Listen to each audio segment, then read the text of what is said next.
So here we are looking at a very important topic, emptiness, the true nature of things. And it's necessary for us to understand emptiness in order to be free of all our suffering and the causes of suffering and attain genuine peace and happiness. It's also essential to reach Buddhahood, full enlightenment, so that we can then help all other living beings reach that state as well. And for us in the Mahayana tradition, that's the real purpose of looking at, learning about, thinking about, trying to understand emptiness. It's so that we can help all living beings. So it's really important that we make sure that is our motivation. And one way we can open up our heart more and feel more concern for others and the wish to benefit others is by contemplating what they do for us. So in fact, we are completely dependent on others for everything in our life. Just our very life itself, this body that we have that enables us to have the life that we have, this came from our parents. This was brought into the world by our parents. And they took care of us when we were small and helpless, otherwise we wouldn't have survived. And there have been lots of other people as well over the years, other relatives, other caregivers, and then teachers at school who enabled us to have an education and then be able to get a job and make our way in the world. And all the food that we eat, we wouldn't survive if we didn't have food and clean water.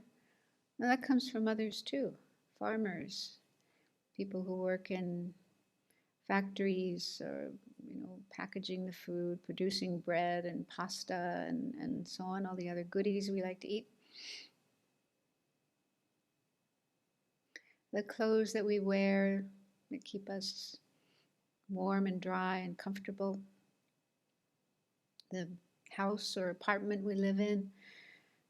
Other buildings we study in or work in.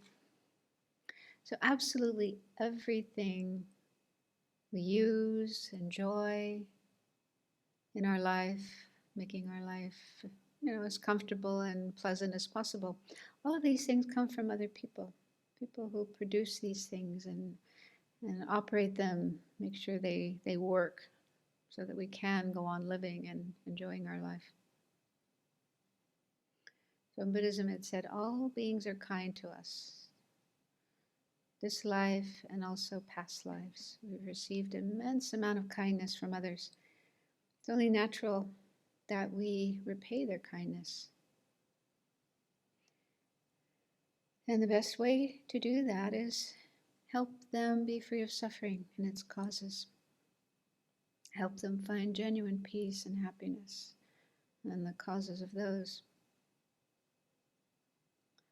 And the way we can do that is by attaining enlightenment, bringing our mind to the state of enlightenment, what the Buddha achieved.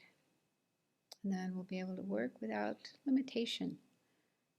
For as long as space remains, as long as sentient beings remain, we'll be able to continue working to benefit them. So see if you can have that, or even just a tiny trace of that thought, that feeling in your mind as your reason, your motivation for participating in this session.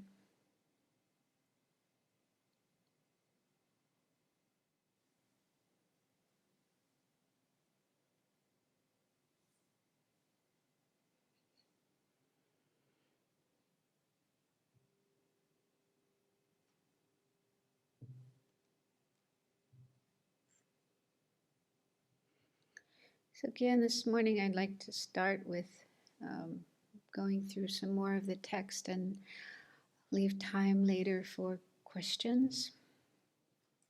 And also some of the questions that people asked, I think, will hopefully be answered as we go along.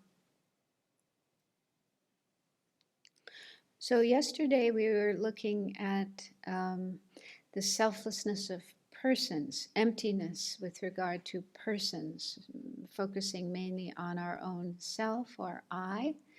So we looked at one way of doing that, where we just kind of look through the body and the mind and all the different parts and see if we can point to something and say, that's me, that's the I. And we can use this also with other persons. And this is particularly helpful when we get caught up in afflictive emotions towards somebody, like anger, feeling strong anger, aversion, dislike towards somebody, or going all gaga with attachment, fantasies about somebody, and or fear, jealousy. So any kind of painful, disturbing emotion that comes up in our mind with regard to another person. So we could also just ask ourselves, what is that person that I'm so angry at, or so attached to, or so jealous of? This is not easy to do. It is difficult, but it's very helpful. And then just again, think of how they're made up of parts of their body, parts of their mind, changing moment by moment by moment. And see if you can point to any of those parts and say, that is that wonderful, fantastic person, or that horrible jerk, or whatever. You know, even if you may not realize emptiness by doing this, but just doing this exercise can help to cool down the afflictive, disturbing emotion. There are other methods as well. So if that one doesn't work, there are other methods you can use for your disturbing emotions. But it said emptiness is the best antidote, because that's really going to the root of the problem. The root of the problem is how we see things, ourselves, others, the situation, even our emotions themselves. They seem inherently existing. We can also apply investigation to them. And in fact, I'll just read one of the verses from Shanti Deva where he talks about that. It's in chapter 4, towards the end, verse 47, he says, he's talking about disturbing emotions, disturbing conceptions.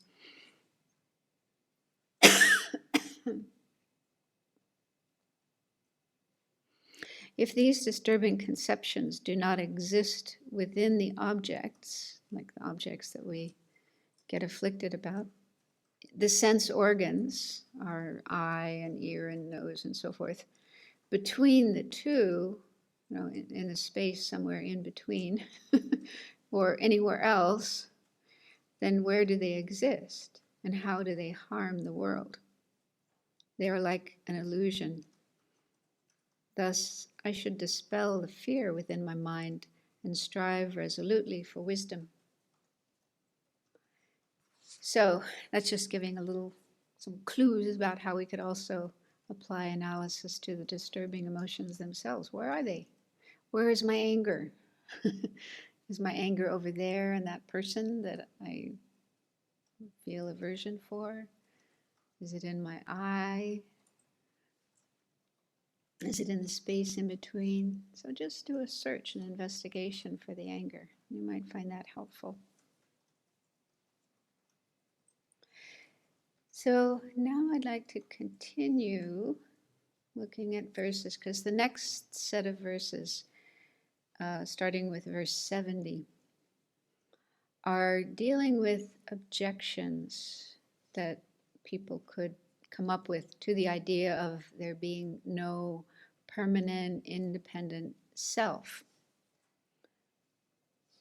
So we might come up with these objections ourselves, and so it's useful to look at what Shanti Deva says in reply to them. So the objections are, well, if there's no permanent self, then doesn't that undermine karma, the law of cause and effect, and cultivating compassion for sentient beings?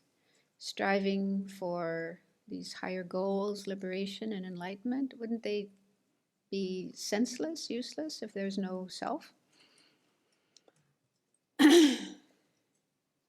So verse 70 says, a self does not exist. If a self does not exist, a relationship between action and result would not be appropriate. Having done an action, one would disintegrate, whereby whose action would it be? So this is talking about karma. And the teachings on karma say that when we do an action with our body, with our speech, or with our mind, an imprint is left on our mind. And if nothing counteracts that imprint, it will stay in our mind into the future, even into future lives. And it can remain there for thousands of years or millions of years. Then at some point in the future, when the causes and conditions come together, that imprint will ripen, just like a seed. When you pour water on it, it sprouts, turns into a sprout. And then that imprint in our mind will bring about some experience that we have, either happiness or suffering or something in between. And it said that the one who creates the karma is the one who will experience the result. It isn't that I create some karma and somebody else, like Venerable Nima, will get the result of it. That would be kind of nice, with the bad karma anyway, But let somebody else have my bad karma. I want to keep my good karma. Okay, but each person who does an action will experience the result of their action in the future. Karma cannot be exchanged, given away, or taken away. So this is the doubt or question or objection, which, we might wonder that ourselves. So the next verse, 71, is Shanti Deva's response. He says, since it is established for both of us that the basis of the action and of the result are different, and that there's no self that does it then, is it not meaningless to argue about this? So what he's saying there is that both of us, you and I, agree that the person who does the action and the person who experiences the result are not really the same, because they exist at different times. Because in Buddhism, it said that most of the karma that we create will not bring its result in the same lifetime that we do the action. Most of it will ripen in the next life or in later lives. Some karma can bring its result in the same lifetime, but mostly it's in future lives. So if I do an action now in this lifetime as Sange Kadro, Kathleen McDonald,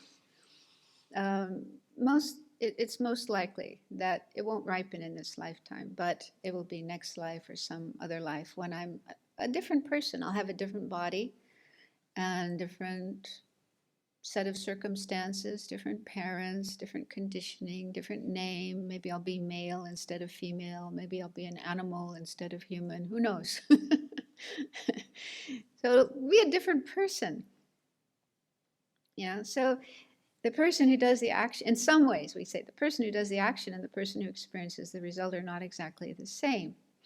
And even in one lifetime, even in the case where an action is done and the result is experienced in the same lifetime. Like if I do an action now and then, 10 years later, the result comes, or even tomorrow, the result comes, in a way, I'm not really the same person.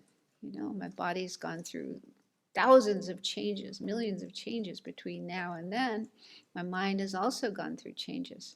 So I'm not exactly the same person at the time of doing the action and at the time of experiencing the result.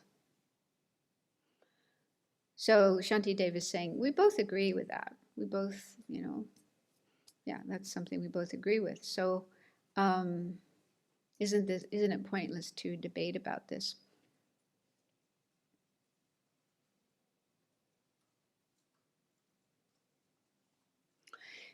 And then next verse, 72, says, it is impossible to see that possessing the cause as well as the result. Independence on being one continuum, he taught the doer and the utilizer. So what this means, according to the commentaries, I mean, it's really hard to figure it out when you just look at the words, but the commentaries say that what this means is it's impossible to see that the possessor of the cause is endowed with the result. What that means is the experiencer of the result isn't there at the time of the cause. At the time that we do an action, creating the karma, the one experiencing the result isn't there at that point in time. And vice versa. At the time of experiencing the result, the one who did the karma, created the cause, isn't there in a very strict sense. But in dependence on one continuum, the agent and the experiencer of the result are explained. So there is a continuum. There is something linking the one who does the action and the one who experiences the result. Our mind, the mental continuum, which again we said is a stream of mental events rising and passing, and it's just continuously going, continuously flowing without break. So that is the thing that links the two, the one who does the action and the one who experiences the result. They're part of the same continuum.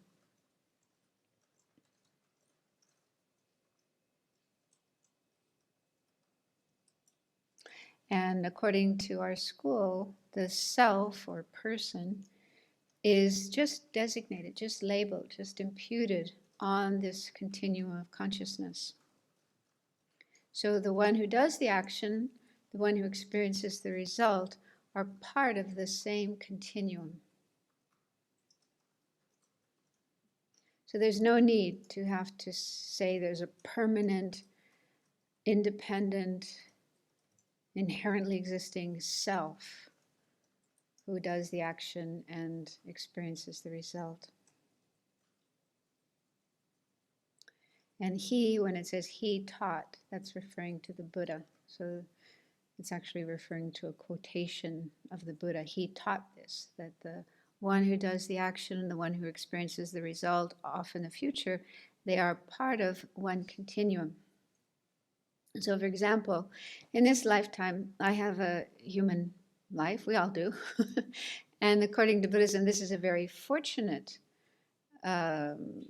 situation to be born as a human being compared to some of the other kinds of beings there are, like a cockroach or a frog or something. We're really fortunate to have a human life. And this didn't just happen by accident, but it's the result of doing some virtuous action in a previous life. So let's say in some previous life, maybe I was somebody named John, or an Indian woman named Sunita, or a Tibetan guy named Tashi, or whatever.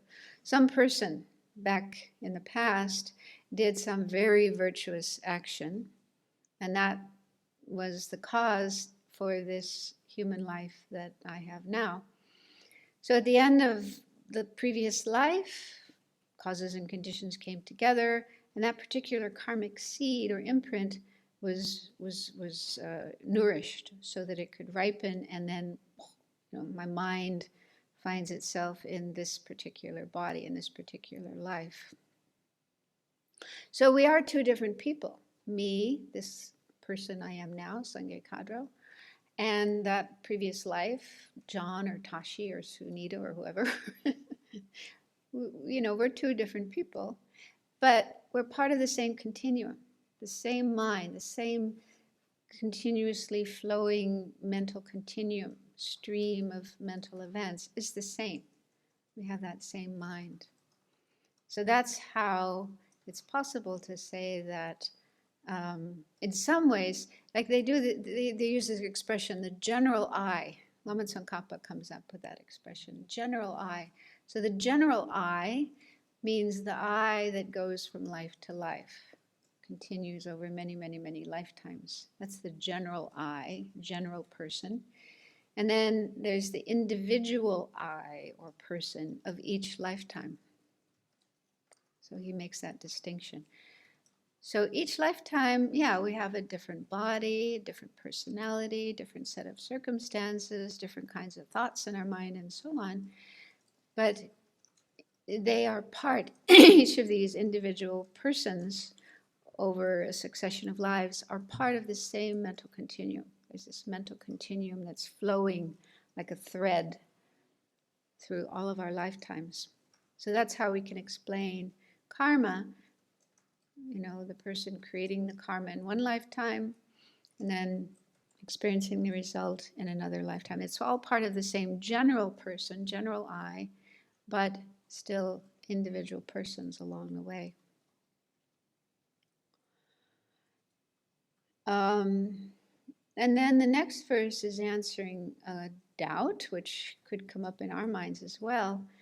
Why can't we say that the consciousness, then, this mind or consciousness that's going from life to life, why can't we say that is, you know, like some religious traditions would say that is a soul or an atman or a self, something permanent, something independent, the real I. Why can't we point to the consciousness and say that is the I? This is a good question. I think we all come up with that. So what he says in response to that, the minds of the past and of the future are not the self because they do not exist. So basically he's saying, okay, if you want to say that the mind or the consciousness is the self, some kind of permanent self or soul or Atman, then which mind? Because the mind isn't just one single unchanging thing, it's a continuum, always changing. So look at the mind and examine it. Try to find something you can point to as being the self. So here he's saying the minds of the past and the future are not the self because they don't exist. Past minds, like yesterday's, this morning's, last year's, and so on, those don't exist anymore. They're no longer present. They've already passed, already gone out of existence. So that can't be the self. We can't point to the minds of the past and say those are the self. Minds of the future, like this afternoon, tomorrow, next week, and so on, they don't exist. They haven't arisen yet. So we can't point to them as being the self. And then he says, if the mind that has been produced is the self, then when that disintegrates, there would no longer be a self. So the mind that has been produced refers to the present mind, mind of the present. But the mind of the present arises and immediately disappears. It only lasts a very brief moment of time, a nanosecond, and it's gone. The next one arises, then that one's gone. Next one arises, that one's gone. So if you're trying to point to the present mind as being the self, you know, as soon as you point to something, it's already gone. It's not there anymore.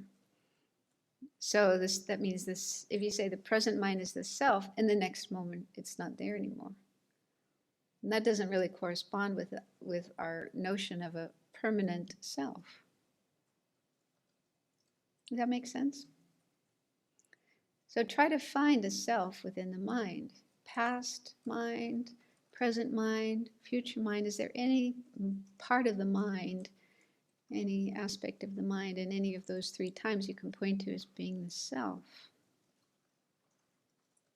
But you know, we do tend to have the notion of the mind as something unchanging, something always there. continuous.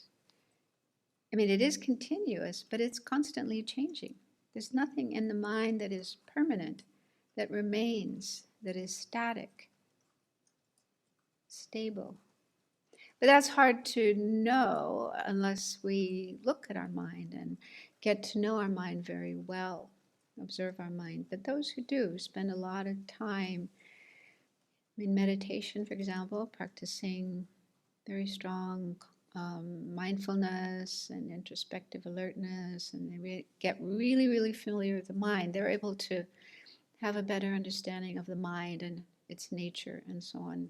And they're able to realize the impermanent nature of the mind, how it's always changing, not staying the same one moment to the next. So, yeah, understanding impermanence is really helpful as an approach to understanding emptiness. So the next verse is really cool. He says, for example, when the trunk of a banana tree is split into parts, there's nothing at all.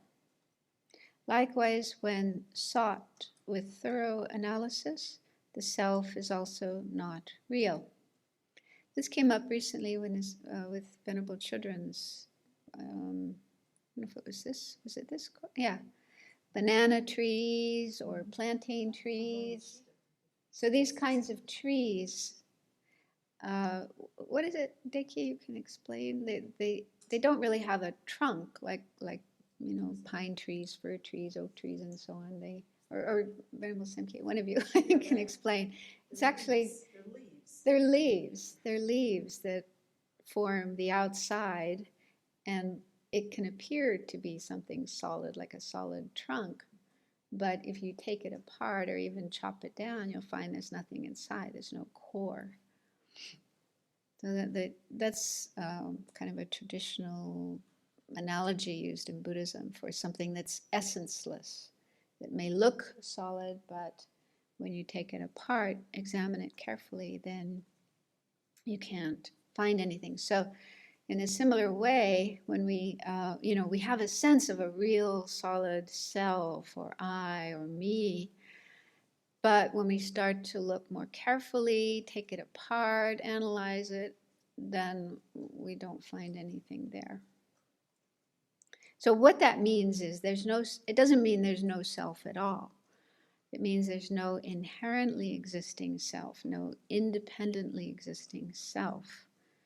That's the thing that we are refuting, but not the conventionally existent self. So there is a self, there is an I who eats and sleeps, is born, dies, meditates, goes to enlightenment.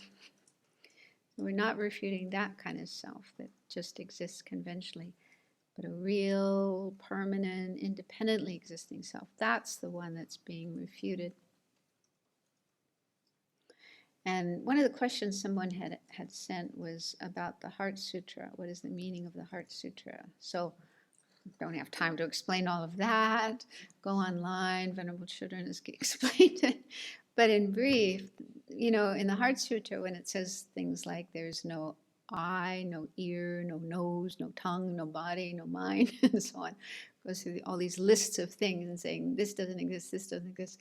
That's what it's talking about. It's saying no inherently existing eye, ear, nose, tongue, body, mind. I mean, Avalokiteshvara does actually say that right in the beginning, that he's talking about inherent existence. So that qualification needs to apply to all those lists of things. None of those things exist inherently, independently, in a real solid way that they appear. So that's what's being refuted, but not the conventional existence of these things. So we need to separate inherent existence, which is a false mode of existence, projected by our mind, created by our mind, that doesn't exist. That's what we're refuting.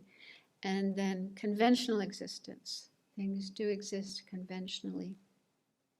We're not refuting that. But of course, that's not easy to do. It's hard to do. Then the next verse, he's dealing with another doubt somebody might have.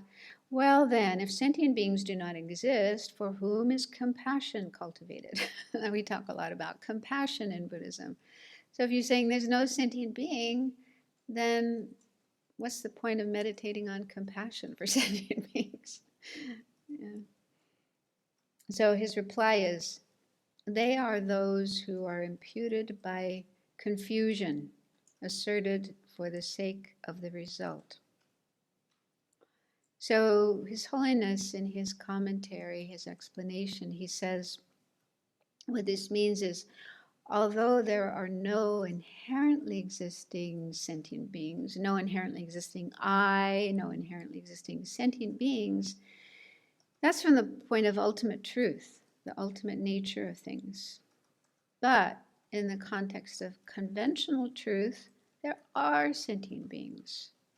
I exist, they exist, and we do have suffering. We exist merely by the force of convention.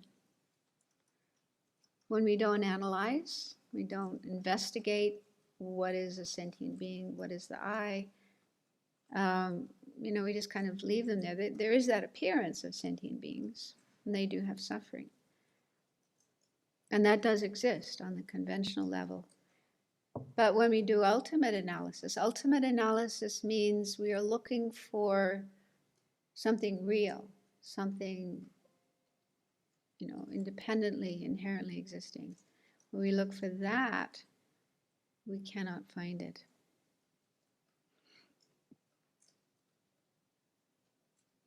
And when I read this, I was kind of troubled by the term confusion. Because he says, they are those who are imputed by confusion. Does that mean that it's only ignorance, only confusion that imputes the existence of sentient beings and the world and everything?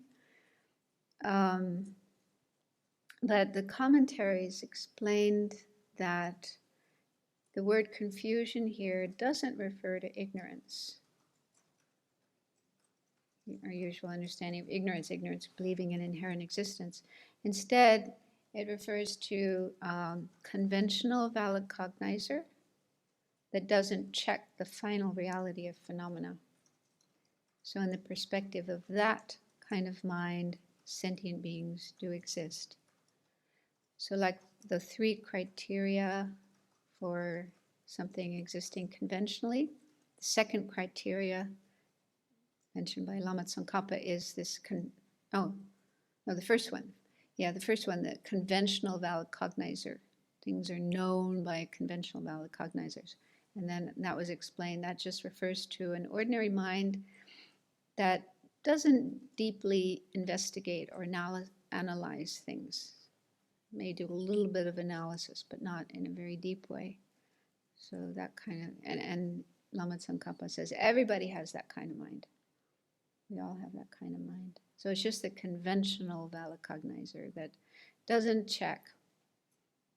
And that's the thing that imputes sentient beings.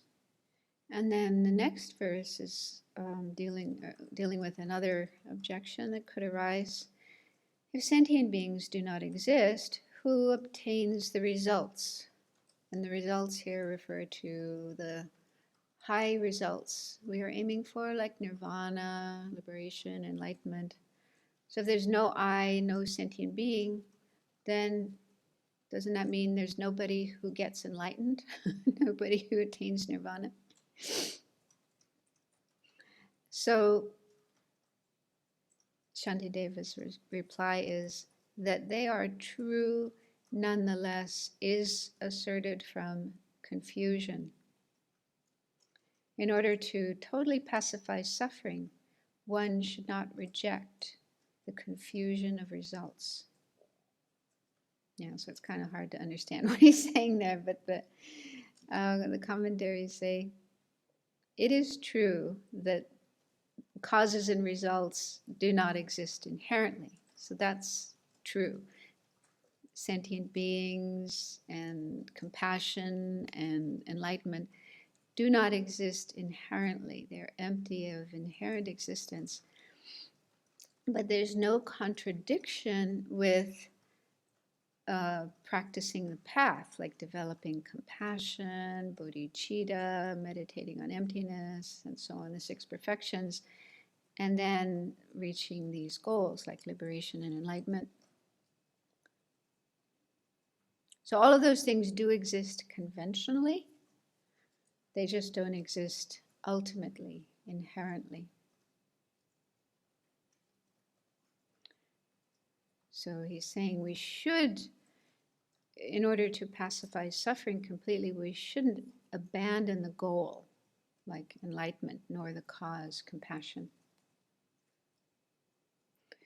So His Holiness, in one of the commentaries, says, if we are not satisfied with appearances, just how things appear to us, and we do ultimate analysis, looking for something inherently existing, we will not find any sentient beings or enlightenment. But these do exist conventionally, and so we can engage in a path that leads to the end of suffering. What we are trying to eliminate is ignorance and the appearance of true existence. We're not trying to eliminate the conventional world, the world of sentient beings, cause and effect, compassion, and so on and so forth. So this reminded me of what it says in the Vajracutter Sutra. This is also called the Diamond Sutra. And this is another perfection of wisdom sutra, a sutra in which the Buddha is teaching the perfection of wisdom. And it mainly involves a dialogue between a disciple named Subhuti, who is an arhat. And apparently the Buddha said something like he's the best arhat, or the supreme of the arhats. And the Buddha. So Subhuti and Buddha are having this dialogue. And right at the beginning, Subhuti asks a question to the Buddha. He's saying, Bhagavan, how should one who has correctly entered the Bodhisattva's vehicle abide? How practice? How control the mind? So in other words, how should one behave as a Bodhisattva? And in his reply, the Buddha says, oh, it's a good question. And then he says, Subhuti, here, one who has correctly entered the Bodhisattva's vehicle should generate the mind of enlightenment, thinking this way. As many as are included in the category of sentient being, born from egg, born from womb, born from heat and moisture, born miraculously, with form, without form, with discrimination, without discrimination, without discrimination, but not without subtle discrimination. In other words, he's talking about all the different kinds of sentient beings there are. The realm of sentient beings, as many as are designated by imputation as sentient beings, all of those I shall cause to pass completely beyond sorrow into the realm of nirvana without a remainder of the aggregates. Although limitless sentient beings have thus been caused to pass completely beyond sorrow, no sentient being whatsoever has been caused to pass completely beyond sorrow. So it's kind of like, huh? What's he saying? So he's saying this is how a bodhisattva should think. I will bring all sentient beings out of suffering, out of samsara, to liberation, to enlightenment. But there's no sentient being. So His Holiness gave some commentary to the sutra, and he said, what this means is that sentient beings exist only on the unanalyzed level, the level of not doing ultimate analysis, not looking for something we can point to as being a real, inherently existing sentient being. So they exist on the conventional level, but ultimately they are empty of inherent existence. So that's the meaning of that. So I think what Shanti Deva is saying here is similar to that. And also His Holiness said, if sentient beings were not empty of inherent existence, they would not be able to pass beyond sorrow. Because if sentient beings were inherently existing, that means they would exist independently, inherently, unchangeably, permanently. They wouldn't be able to change. They'd be stuck forever as sentient beings with confusion, with delusions, with suffering, karma. That would be the way they would have to remain forever and ever and ever and ever. They wouldn't be able to change. So it's only because we are empty of inherent existence that we have the possibility of changing our situation, freeing ourselves from suffering and the causes of suffering, reaching nirvana, enlightenment, and so on. So emptiness is a good thing. There's no need to be afraid of it. It's actually the thing that gives us hope, that gives us the possibility of change and being free of suffering. Okay, the next verse, this is the last verse in that section. It says, the pride that is the cause of suffering is confusion regarding the self, whereby it will increase suffering. Apart from that, there is no turning away. Meditation on selflessness is the best. So this is basically just saying, he uses the word pride, but it's, this idea that there is a real I, a real me, a real self, and attachment to that, and grasping at that, and so on.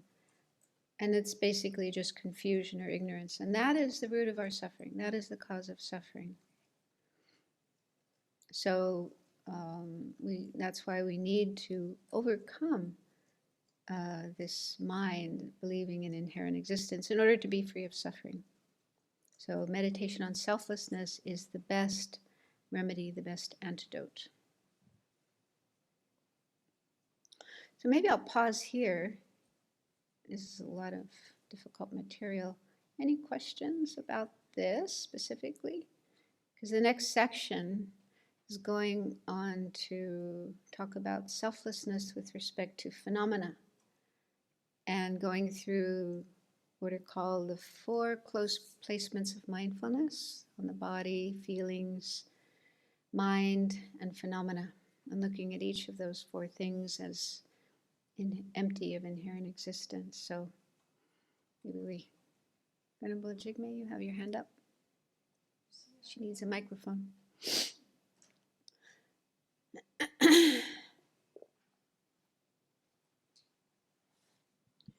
I've always wondered what the reasoning was that supports the idea that karma created in this life is experienced in future lives. Have you ever heard about what the reasoning is that says that? Reasoning. Well, just what pops into my mind. There are said to be 4 results of karma, one of which is called the throwing result, or what does Venerable call it? Fruitional. Sometimes it's called fruitional result, maturational result, yeah. And so that is a result that will ripen as a rebirth. So obviously that can't happen in this lifetime. And so if I kill, for example, if I commit a murder and I don't do anything to counteract that, to purify that, then that would, that's quite a negative karma. That could be the cause for me to be born in an unfortunate rebirth as an animal or something. So so that one definitely ripens in the next life. And then the other results, I guess they mostly explain these in terms of negative karma, non-virtuous karma. Yeah. And so they say after that rebirth in an unfortunate realm, once that finishes, then I might again be born as a human being, but then I would experience other results of that action, such as having a short life, having a lot of sickness, having the tendency to kill, like being a natural born killer, maybe. Having done that once, then there's the habit to do it again. So those could ripen in another later life as a human being. And then the other kind of result is called the environmental result, which again is mainly explained in terms of a human rebirth that you might have after that lower rebirth. And that's the kind of environment you find yourself in, such as a result of killing, they say, might be a violent environment. There's war going on. There's a lot of violent actions going on. Or it's very unhealthy. There's maybe a lot of toxins in the environment, and food isn't very nourishing, and so on. So all those results can arise, but they occur successively over lives. But they do say, sometimes a very strong non-virtuous action or virtuous action, if it's very, very powerful, it could bring results in the same lifetime. But yeah, the karma is a very, very complex thing, and as you know, to know all the different details, both in terms of the cause and in terms of the result, they say it really takes a Buddha's mind to be able to see all the details. But that's a good question. And just by the way, while I'm thinking of it, when I was looking at some of the questions that people were asking, I wanted to recommend Venerable.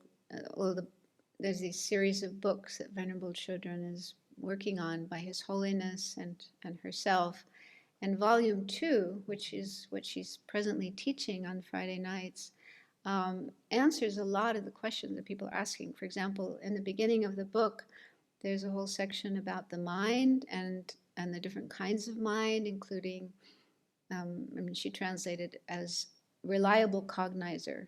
I've been using the word valid cognizer. So people have been asking about that. What is a valid cognizer and so on. So there's a nice explanation in the beginning of that book. What's the name of the Foundation of Foundation of Buddhist Practice, Volume 2. I don't know if there's one down there. No. I'll just show up. Volume 2. So there's a nice explanation of the mind. And then at the end of the book, which she's just now at, are a couple of chapters about karma, which is so important, really, really, really important to understand for the, as a foundation of the Buddhist path, but also all the way along the path. We need to have a very, very good understanding of karma. So she's just now starting on that Friday night talks. So I'd like to recommend that to listeners who are not so familiar with these teachings. Someone online asks, is there a distinction between karmas that develop sooner rather than later in another lifetime? Karmas that develop sooner rather than later in another lifetime. Well, I'm not sure if this is what they're asking, but there is an explanation about, like, at the end of our life, we come to the end of our life, and we're, this life is ending, and we're about to go to the next life. And we got tons of karma in our mind. Some good karma, some bad karma, some in-between karma. So which of those karmic seeds is going to ripen and bring the next life, the next rebirth? So I can't remember. I can never remember exactly how it goes, but there's an order to this. I think, I remember in one of Aikema's books, I think this is from the Theravada tradition, they talk about it in terms of an analogy of a bunch of cows in a barn. Yeah, so there's all these cows in the barn, and the door is closed. And when they open the door, the cows go out. But which one goes first? The one nearest the door.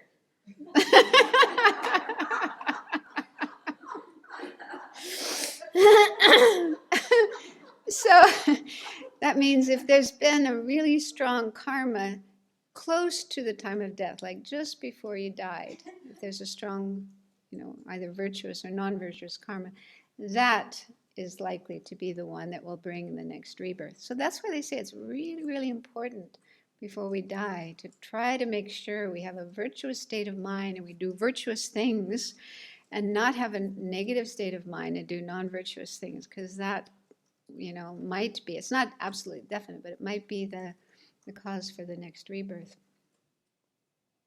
And then I think it goes like, if there's not one that's closest to the door, then it could be one that's strongest. Okay, the strongest cow will go first. Okay, so that would refer to a karma that's particularly powerful, even if it wasn't done right before death. It could have been done later in our life, but it's particularly powerful, like maybe committing a murder, like one of the 5 heinous crimes. Or on the virtuous side, if you did something really, really super virtuous, with a virtuous state of mind and so on. So that could be the cause for the next rebirth. And then another possibility would be, like in terms of the cows, the one who's habitually the leader. Okay, so among animals, there's one who kind of takes charge and leads the others. The others are just waiting and seeing what that one's going to do, and then they'll follow. So again, a habitual karma, something that we've done many, many times, again and again and again and again and again. So that could be the one that ripens and causes the next rebirth. So that's as much as I remember. I don't remember all the details, but it's something like that. There is an order determining which karma will ripen first. And as far as other kinds of karma, as they say, one way of dividing karma is into throwing karma and completing karma. Throwing karma is a karma that throws us into another life, another rebirth, a fruitional karma. Yeah, it's that powerful that it can cause a whole rebirth. And then completing karma would be all the less powerful karmas that ripen as we go along. So after we are born, then we experience the results of other karma that might affect our health, whether we're healthy or not healthy, and our environment, what kind of environment we're born into. Or I guess I was thinking more in terms of our family, how things happen within our family, how we are treated by different family members, and so on and so forth. So as we go through life, completing karmas will ripen and bring results.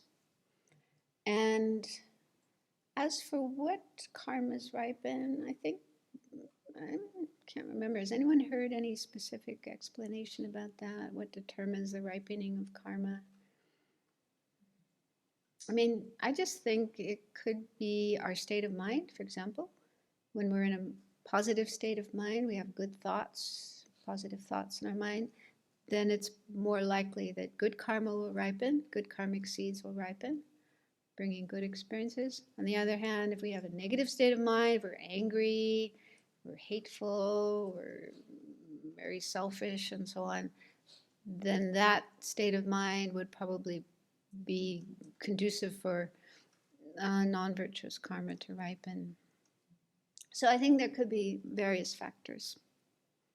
Meeting spiritual teachers, for example. We all have our stories as to how we met our first teacher, Dharma teacher, or how we first met the Dharma. Okay, and that would be a situation for the ripening of karma.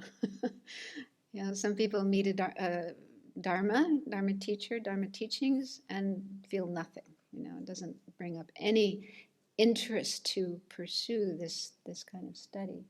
They may even feel negative. They might, go to a talk by His Holiness and think, I don't even want to say the word, but some people do. They just have a negative reaction. Other people, it's like, oh, wow, this is what I've been waiting for all my life. And, just completely dive in. So that kind of experience of meeting the Dharma, meeting a spiritual teacher would also be a factor that ripens karma. I have confusion about keeping in my mind, the person, the I, the self, which are the aspects that exist and doesn't exist. Because you have the general I, you have selflessness of person. And can you try and explain in terms of like the Buddha, which is the self that he has and which is the person that he has and he doesn't have? then maybe that can help me kind of, because it bounces about. Yeah. Well, actually, maybe this will help on the handout or the out kind of supplementary notes, I think is what I called it. This might just make things more confusing, but anyway, page 4 of this, we had stopped just before this. On page 4, point number 5, heading number 5 says 2 types of selflessness or emptiness. Did you get this one? Yeah, maybe you can look at it later. So I did mention this already, the 2 types of selflessness or emptiness. One is selflessness of persons, and the other is selflessness of phenomena. So we talk about selflessness.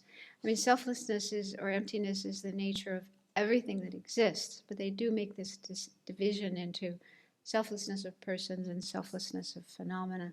And it's partly because some of the Buddhist schools only talk about the first one, like the Bhashika and Sutrantika. They only assert selflessness or emptiness with regard to persons like me and you and all other beings. They don't talk about it with regard to inanimate things, other kinds of phenomena. Whereas the 2 Mahayana schools, the mind-only school and the Madumika school, do talk about selflessness with regard to all phenomena, not just persons. So that's one distinction. And then the next point, number 6, says 3 levels of selflessness of persons.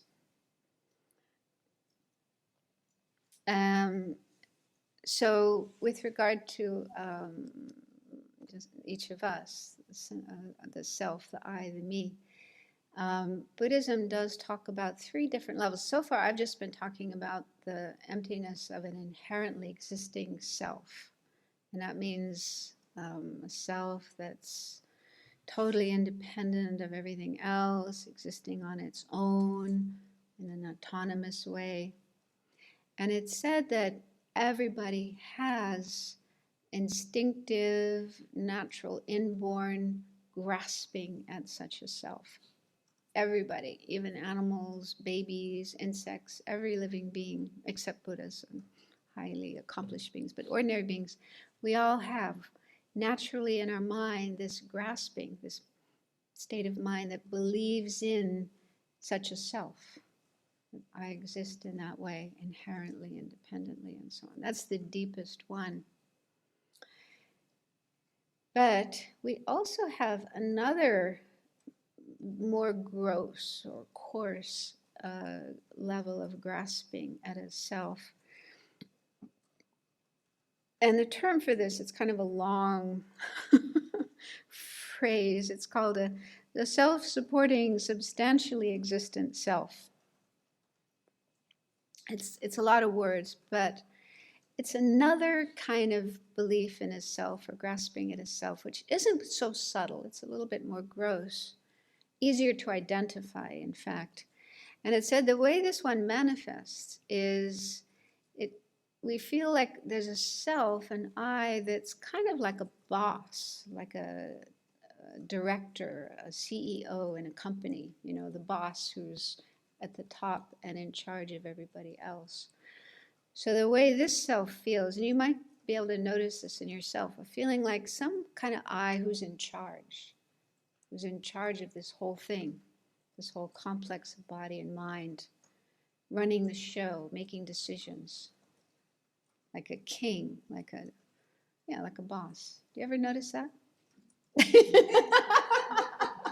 Good. So that's easier to notice than the inherently existing I. The inherently existing I is much more subtle, much more difficult to notice. But this one is easier to notice, okay? But according to Buddhism, that one is also false. It's wrong to think there is an I who's in charge, a director, a CEO. So that sense of an I is also false, is also mistaken, also something that needs to be refuted. So we have to recognize that and get rid of that. And then there's a third sense of self or I, which, according to Buddhism, is not innate, is not instinctive, doesn't exist in everybody's minds, but it does exist in those who have studied certain systems of philosophy or religion that believe in such a self. And this is, I mean, it's mainly based on ancient Hindu philosophy and non-Buddhist philosophy. It's a self that has three qualities, three properties. It's permanent, unchanging, doesn't change. It's unitary, one whole thing that can't be separated into parts. And it's independent, doesn't exist in dependence on causes and conditions. Also, it doesn't depend on our aggregates, our body and mind. So at the time of the Buddha, and even now, there are non-Buddhist philosophers who assert the existence of such a self, soul, Atman, whatever you want to call it, that there's something in us that has those qualities. It's permanent, unchanging, it's unitary, can't be divided up into parts, and it's independently existing. It's actually separate from the body and mind. And the way this comes about is actually quite understandable, because meditators, I mean, there were lots of meditators in India meditating, and some of them gained very high degrees of concentration, and they were able to see past lives and future lives, or at least past lives. So they could see past lives, their own past lives, and they were able to recognize that in past lives they did an action, and now in this life they're experiencing the result of that action. So they wondered, how is that possible? There must be something permanent that goes from life to life. Some kind of permanent soul or essence or Atman that did an action in another life and now is experiencing the result in this lifetime. So they came up with this idea of a permanent self.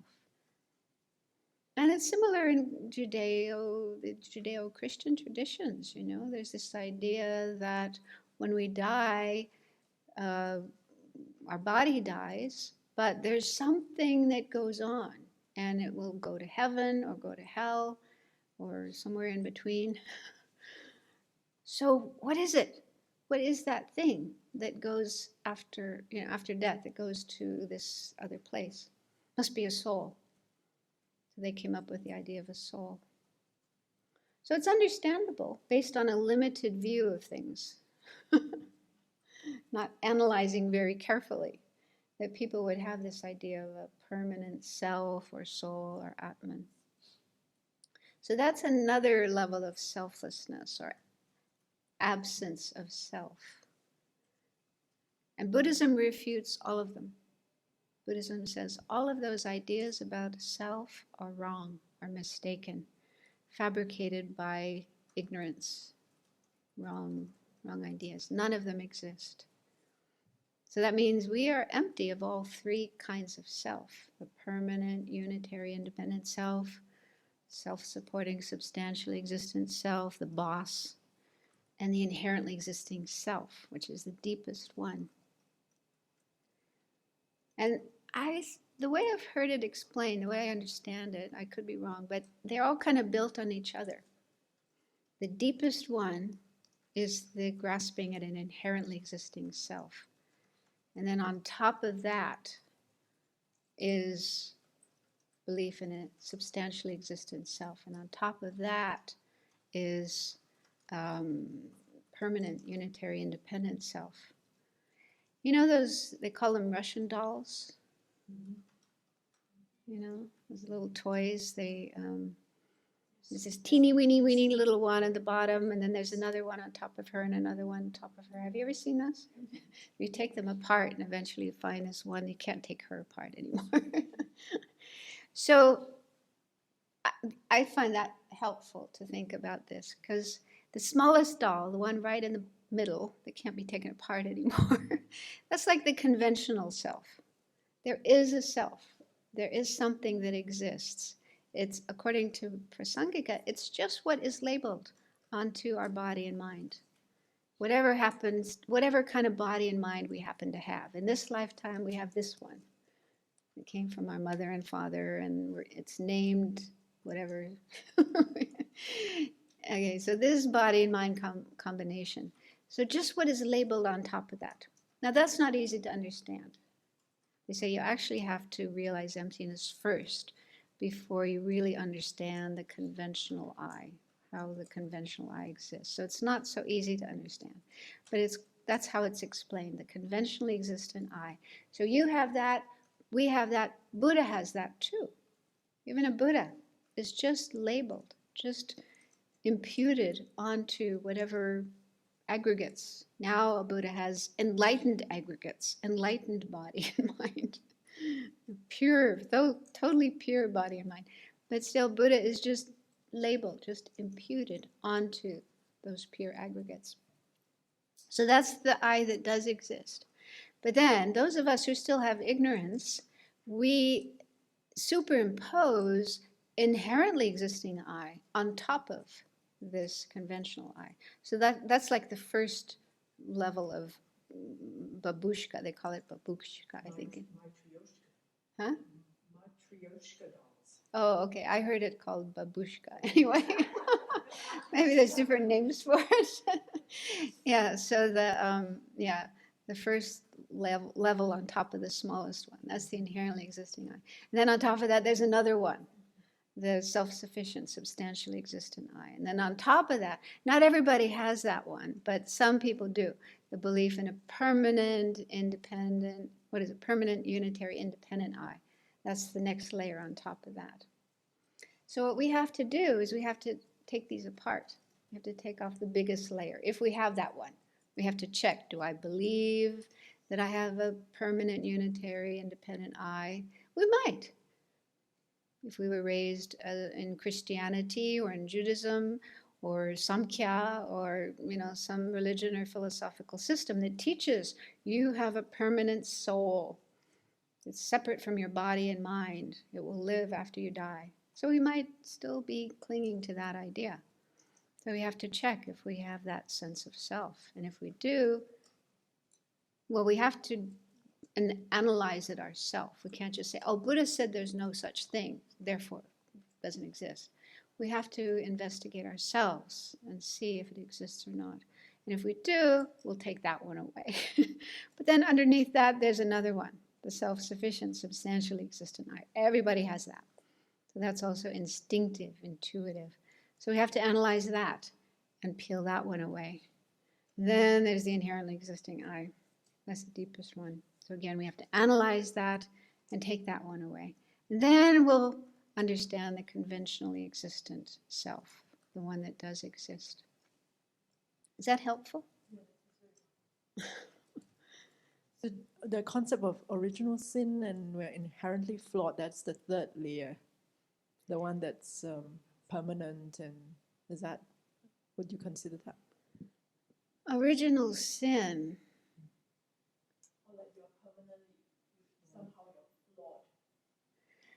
I don't know. I never really thought about that. I was taught about original sin, but I don't know if it was ever explained. When they teach it to little kids, they don't sort of say it's permanent and inherently existing and things like that. What is affected by original sin? Is it our soul? Do you remember anybody who is? Our soul is affected by original sin, but it can be purified. We're baptized. Huh? We're baptized. Does that purify original sin? No, I don't think so. Because mortal sins.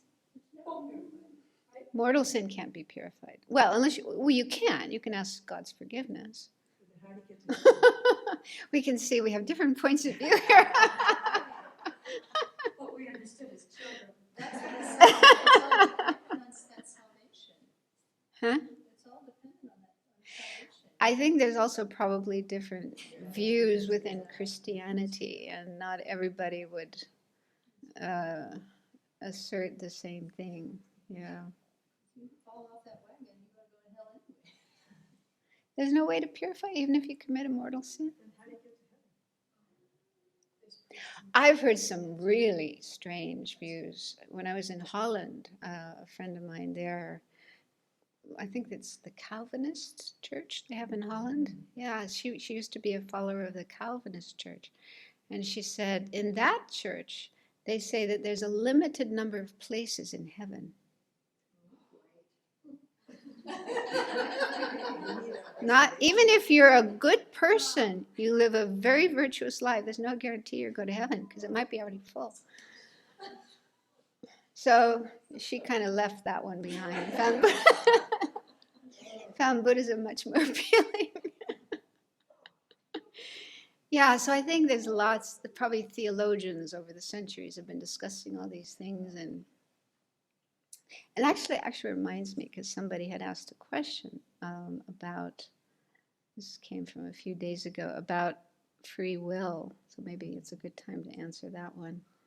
Does Madumika believe in free will? Well, my experience in studying Buddhism, they don't talk about this. It's not an issue in Buddhism. It's an issue, I think, in Judeo-Christian traditions, Western philosophy, and nowadays I think in neuroscience, they're also, looking at the brain and asking, do we really have a choice about anything? And I've heard some say, we have no choice. Our brain is already wired, and we just think we can choose things. We think we have free will, but it's actually just our brain that's deciding everything. So anyway, it's a big issue in the West. It doesn't seem to be an issue in Buddhism. And I did ask, because I'm often asked this question as a teacher, so I did ask one of my teachers long ago, and he said, it depends on understanding karma. If we know about karma, we believe in karma, we try to live our life according to karma, then we have more free will. But if we don't, somebody who doesn't know about karma and is just acting on their instincts, what feels good, what they feel like doing, not thinking, is this a good thing to do or not, they just do it, then there's not much free will. There's karmic imprints ripening. Oh, I want to do that. Do it. Who cares about the consequences? So karma, understanding karma and trying to live according to karma gives us more free will, if you want to call it that, more free will. I think also, the more we develop our mind, mindfulness, introspection, ethical conduct, mind training, trying to develop more compassion, more love, and so on.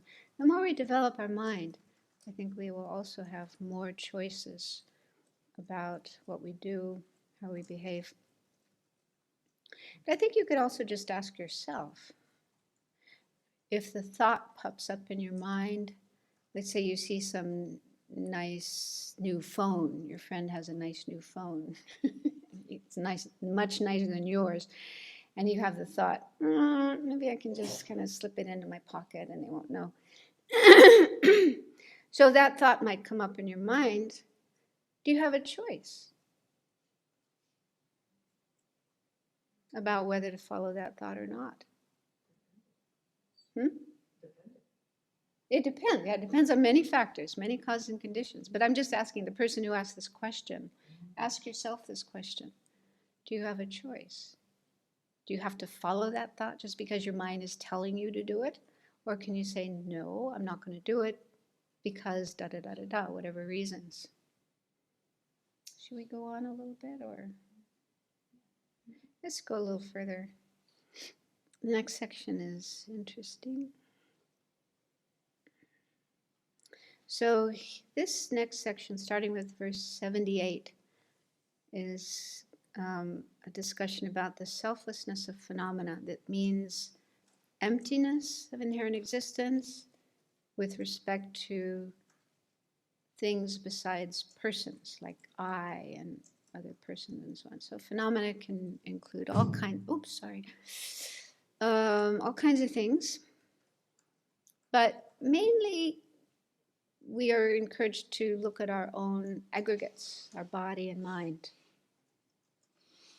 You can think about houses and trees and so on, but it's important to do this investigation with our own body and mind, because we do tend to have afflictions, attachment, aversion, fear, and so on with respect to our body and mind.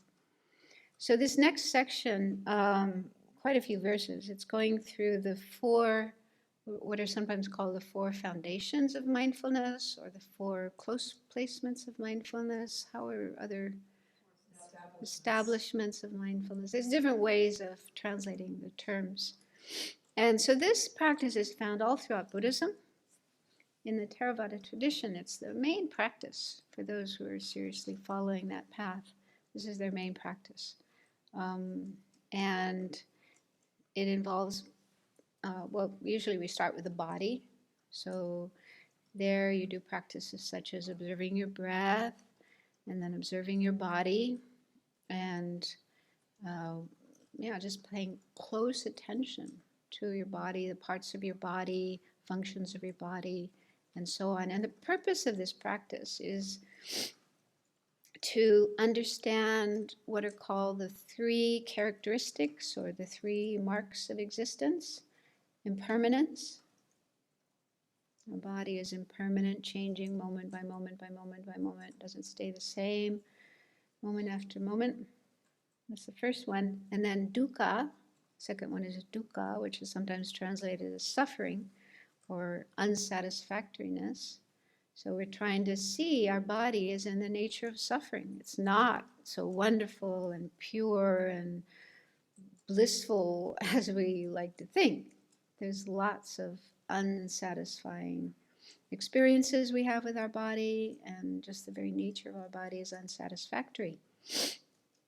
Partly because it changes, it gets old, it's not going to last forever, it gets sick, it has pain and problems and so on. And then the third characteristic is non-self, anatta, which here mainly means the personal self, like an I, permanent, independent I, that we cannot find anything in our body that is the self. So that's mainly how it's explained and practiced in the Theravada tradition. In the Mahayana tradition, it's additional things are meditated on. Like here, Shanti Deva being a follower of Madumika, Prasangika, we're also looking at the body and recognizing that it's empty of existing inherently, inherent existence.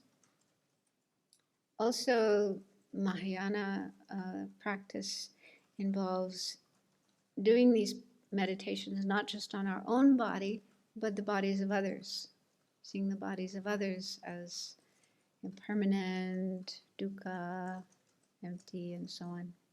But here in Shanti Deva's text, he's having us look at our own body and trying to find an inherently existing body, something we can point to as being the body.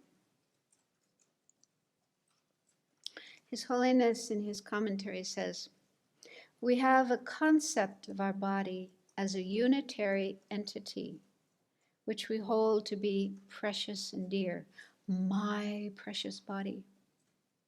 Yet if we look more carefully, we will find that the body is not the feet, not the toes, and so on." So this is where Shanti Deva takes over. So where is this precious body to be found? So the first two verses, 78 and 79, I'll just read them and then we can continue tomorrow. Shanti Deva is saying the body, and again, we're looking for a real, unitary, inherently existing body. The body is not the feet or the calves. The thighs and loins are also not the body. Neither are the abdomen and back the body. The chest and shoulders are not the body either.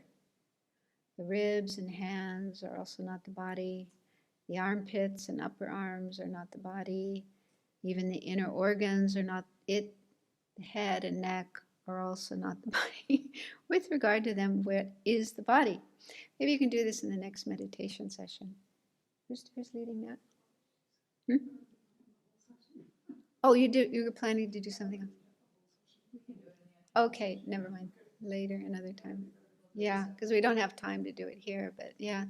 So yeah, the other day we were going through the body and looking at the parts of the body to try to find the I, the self. So it's kind of similar, except that here we're trying to find body. Okay, so it's good to start by getting a picture of how we see our body. When we think body, my body, or we feel my body, or we say my body, just that concept that we have of body. And like His Holiness said, we probably feel it's just one whole thing. And it's very important and very precious, very dear. I mean, it is in one sense, because we talk about the precious human life. So in one sense, it is precious because it gives us the chance to practice Dharma and create the causes for enlightenment and so on. So it's precious in one sense, but then in another sense, maybe our attachment to our body is unrealistic and exaggerated.